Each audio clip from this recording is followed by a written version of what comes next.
You talk about the atmosphere you're expecting Saturday night, and also comment about all those students camping outside there.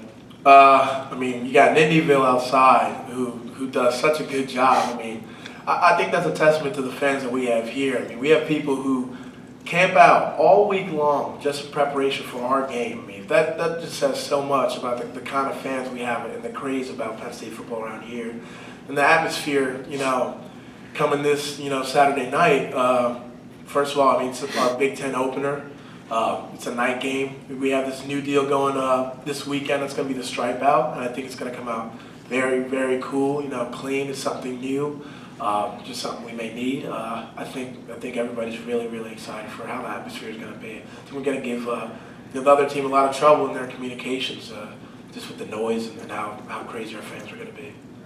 Jason, I know you didn't play against Rutgers last year. Did you travel last year? Yes, I did travel, yeah. I guess from your perspective on the sideline, Austin Johnson was talking about it this morning a little bit, how physical that game was. Yeah. We've heard after the game last year that there was a lot of smack talking going on. Yeah. From your perspective, what was different about that game maybe than your normal game where maybe it's not as physical?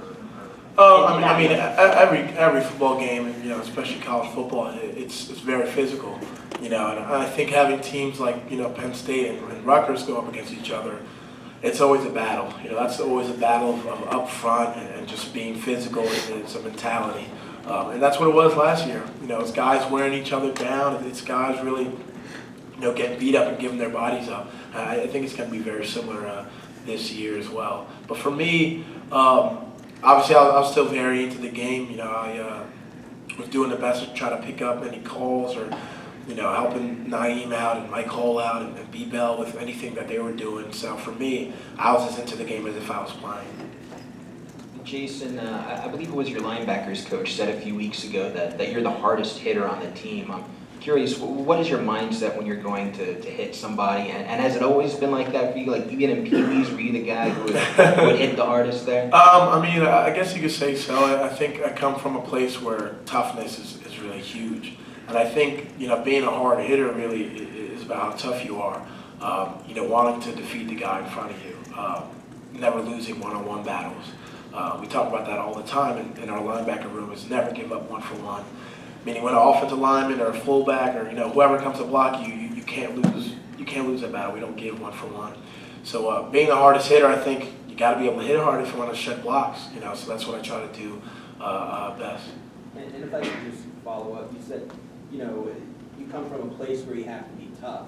What do you mean by that? What place are you talking about? Back home over at Hunter Central, I think the class that I had growing up, and even the classes above me especially, that tradition we had at Hunter Central, I mean, a lot of hard workers. I mean, everything was about hard work. I think even guys who necessarily weren't that talented, it was always the guys who were working the hardest and putting everything they had in the weight room and during workouts that ended up finding themselves on the field and doing very well.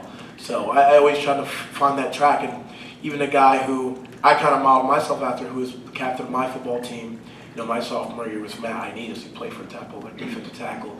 That's a guy whose work ethic I always modeled after and kind of followed in his footsteps in the way he worked. Hey, Jason.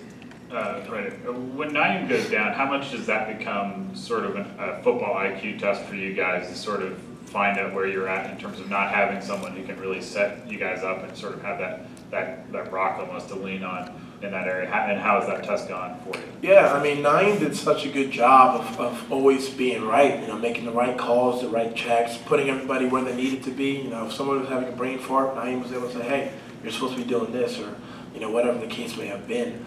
But I mean, I think more than the football IQ aspect was Naeem going down, kind of just the aura of, okay, might be in a little bit of trouble here, Naeem's down, and kind of guys just worried about him, and what he may be going through then. But in terms of the football IQ, I think we have very high level IQ guys in the room, and I think Coach Pride does a really good job of coaching us up. And whether you're the ones, the twos, the threes, I think he does a good job of putting everybody in the mindset of preparing as if you're a starter. And because of the way that all the linebackers prepare, I think our IQs are all very, very similar, to the top end.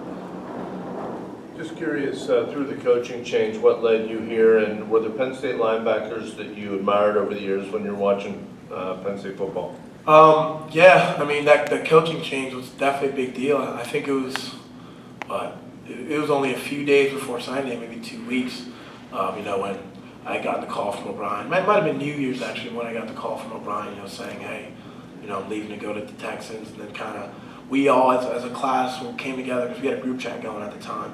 We all came together and said, hey, what are you going to do? You're going to take visits, you're going to do this. And we kind of all just, waited it out. We lost a couple guys, but for the most part, everybody stuck together. And I think that has so much to do with Penn State is about. Just the kids that we recruited, we were already talking about sticking together. When you look at the classes that went through all that stuff back in 2012, back when Joe Pa was here, they stuck together. That really says a lot. And what was the second part of your question? You said? Were there some linebackers, Penn State linebackers that you admired? Oh, absolutely. One of the biggest reasons I came here was because it's linebacker U. You got Paul Puslesny, obviously Dan Connor, Glenn Carson, Navarro, LeVar, Arrington. There's so many guys in this long line of guys who came here and did so well. So I think that definitely played a really big part of my recruitment as well. Jason, if we would have told you 2 years ago that you'd be in this position right now, starting and having played last year, would you have believed us? Because at one time you were Syracuse verbal pledge, waiting on this offer. Yeah, that's crazy, to really think about that. That was just 2 years ago. I'm not sure I would have believed you. I think if you were to say that you would have kept your same work ethic that you had in high school and kept working hard, I believe that. But to say I'd be starting and in the mic position and kind of leading the defense and all that, I don't know if I would have believed you and all that. But really, really happy for the opportunity. Definitely playing for Naeem and the rest of the guys in the linebacker group as well. Hey, Jason over here. You've played a couple different positions here so far in your time at Penn State. But given your personality, given your gregariousness, do you like being the mic, being the guy at the center, calling the defense? Is that, or are you the kind of guy who's going to play wherever and wherever they put you? Yeah, I think I definitely like the the mic position and making the calls and kind of being the guy to set everybody up. I think it fits. But at the same time, like you said, I'd be absolutely open to playing any position, that Coach Shoup or Coach Pry wanted me to play, as long as it's for the best of the team and was in the best interest for our defense. Time for 2 more, sir, Travis. Jason, just looking at these rosters, 69 players from New Jersey on both rosters combined, 68 from Pennsylvania, 137 total from both states. Yeah. How many guys do you know, maybe across the aisle, on Rutgers? How many guys do you think you've either played against or played with, or that you maybe know from just being a football player and having that in common? Yeah, there's quite a few players. You have Carew, Carlton Agudosi, who I played against in high school. He played at Franklin. Their backs. I know Desmond Peoples just from his type of his recruitment and all that kind of stuff. So yeah, I definitely know a lot of the guys. It's going to be very interesting to play against them, and them being from New Jersey. We have a lot of players on our roster being from Jersey, so it's definitely a special game for us. Just being that was our home state university, and I know we all have guys from Jersey on the Penn State roster. All have a lot of buddies from home who are going to come up for this game, or guys from Rutgers that we know are going to come up to watch us play. So I'm super excited. Anything else for Jason?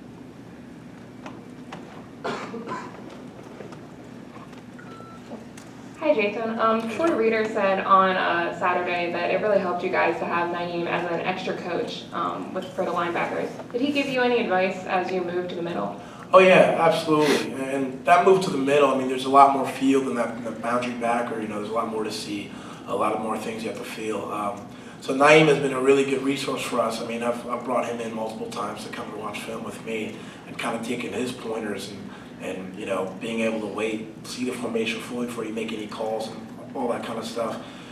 Being able to not just make verbal calls, but also, make the hand gestures to make sure everybody's on the same page. Going down to the D-line and getting them set, if they don't know the play calls. Because for them, their hands on the ground, so it's hard for them to hear. They're trying to be ready and set to go on the snap of the ball. So going down there and then going to the back end and checking with the secondary. You got to be very vocal, and it takes a lot of assertiveness to make those calls because the offense is ready to go. They're ready to snap the ball. So the kind of urgency you have to have making those calls is very important. Thank you very much, Jason.